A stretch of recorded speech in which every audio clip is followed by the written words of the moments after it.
આવકનું એક ભાગ શુભ ખાતામાં વાપરવું, એવી વાત મેં ગયા વિડીયોમાં કરેલી. હવે એને આપણે ડીપમાં સમજીએ. આપણા વડવાઓ કહીને જ ગયા છે કે તમારી આવકના 4 ભાગ પાડો. વધતા ઓછા જેવા પાડવા હોય તેવા 4 ભાગ પાડો. એક ભાગ સારા ખાતામાં વાપરો, બીજો ભાગ તમારી જીવન જરૂરિયાતને પૂરી કરો, ત્રીજો ભાગ આવનારી અચાનક તકલીફ માટે રાખો બચાવીને, અને એક ભાગ રોકાણ કરો લાંબા સમય માટે, મતલબ સારું એવું રિટર્ન આપે એવી રીતે. એમ 4 ભાગ કરવાનું જણાવેલું જ છે.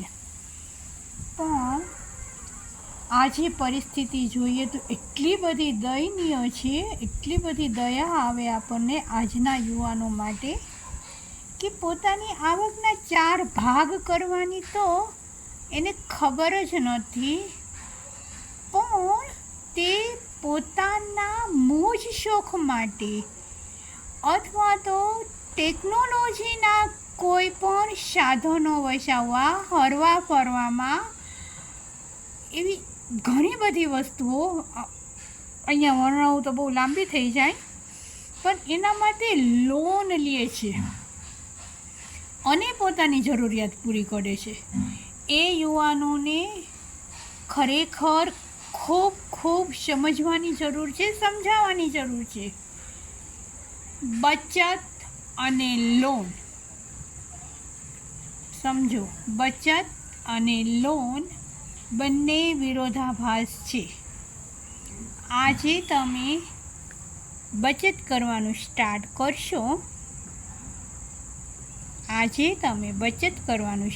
કરશો, તો 5 વર્ષ પછી એ બચતની સંખ્યા ગ્રોથ કરશે. કઈ રીતે તમે બચત કરો છો, કેટલા પર્સન્ટેજમાં, ગોલ્ડમાં, સિલ્વરમાં, પ્રોપર્ટીમાં, એના ઉપર ડિપેન્ડ છે, પણ છતાં પણ બચત હંમેશા વધશે જ.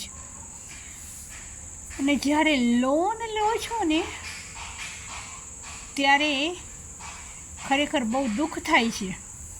પૈસા તો પ્રેઝન્ટમાં જ વપરાઈ જશે, એ મૂડી તો તમારા મોજ શોખ માટે વપરાય જ જશે, પણ એ લોનનું વ્યાજ તમારે જેટલા સમયમાં ભરશો